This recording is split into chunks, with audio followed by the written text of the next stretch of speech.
سبا د پاکستان اور ساؤथ افریقہ ډومبنه ون ډے میچ ته چې دا ون ډے میچ په فیصل آباد کې دی اور فیصل آباد کې تقریبا 10 کاله پس انټرنیشنل کرکټ کیږي د فیصل آباد چې کوم ګراوند دی نو هغه یو فلیټ وکټ تا بیټینګ د لپاره بهترین وکټ تا زبردست وکټ تا بیټینګ به ډیر ښه بیټینګ به کیږي لکه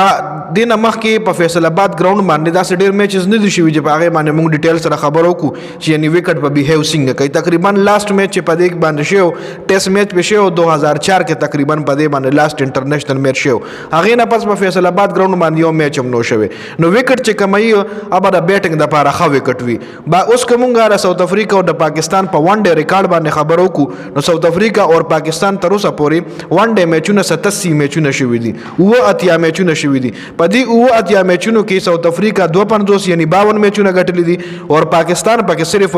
34 میچونه ګټلي دي په ون ډے کې یعنی په ون ډے فارمیټ کې د ساؤथ افریقہ زیات ویننګ میچز دي جی زیات میچز د پاکستان خلاف ګټلي دي او یو میچ چې کم دی هغه نو رزلټ راغلی د باران په وجه باندې هغه میچ نو شوی نو رزلټ په وجه باندې په هغه میچ نو رزلټ کې راغلی دی او کچاري مونږه ریسنټلی اخرنی 15 ون ډے میچونو باندې خبرو کو د پاکستان او ساؤथ افریقہ نو په اخرنی 15 ون ډے میچونو کې 3 میچ پاکستان ګټلي دي او 2 میچ ساؤथ افریقہ ګټلي دي مطلب ریسنټلی پرفارمنس کومګو ګورو نو ریسنټلی د ساؤथ افریقہ خلاف او د پاکستان ښه پرفارمنس دي ریسنټلی اوس کچاري کال دوا تیر شوی ریکارډ مونږ ګورو نو کې د پاکستان د ټیم ښه پرفارمنس دي د ساؤथ افریقہ خلاف د ساؤथ افریقہ 60.34 چې کوم دي هغه ویننګ پرسنټیج دی او د پاکستان ویننګ پرسنټیج د ساؤथ افریقہ خلاف 39.53 دی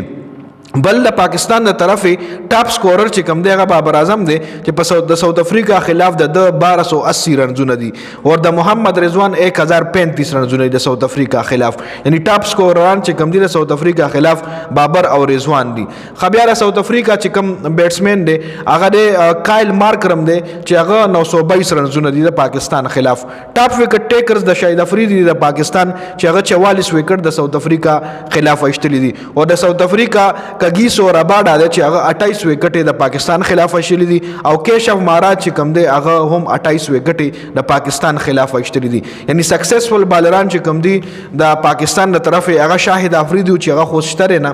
او دینه علاوه بیټسمنان چې کوم دي بابر او رضوان دي چې هغه اوس میچ کې هم شته او ټاپ بالران د ساؤथ افریقہ رباډا او کیشف ماراج د چې هم په دې سکواډ کې ساؤथ افریقہ سره نشته رجی نو دا خو تیر شوی ټول ریکارډ او ریسنټلی ک پنننی سبا چې کم میچ ته کچري دا ویډیو تاسو د منګل پرواز ګورئ نه پرواز باندې د نه پرواز میچ ته جی نو کچري نن د نه پرواز ګورئ نو نن میچ ته او کچري اوس تاسو د ګول پرواز دا ویډیو ګورئ نو سبا میچ ته میچ به ماغه 2 بجې د پاکستان په ټایم شروع کیږي په فیصل آباد ګراوند باندې میچ ته په ګراوند باندې الډی تاسو سره ما خبرو کچ ډیر وخت پس په میچ کیږي نو د پیچ حواله سره داسې خاص پریډکشن هم ته نشي کوله ځکه چې پیچ ډیر وخت استعمال شوی نه دی او نو چې کم پیچ استعمال نشي هغه فلیټ وکټس وی هغه فلیټ وکټ ویل کیږي نو بیټینګ به پخ کیږي نور کې دیشي پاکستان کرکټ بورډ خواري کړي پیچ به بالنګ د صحیح کړي وي بالنګ په خوشي هیڅ پته نه لګي خړومبنه میچ به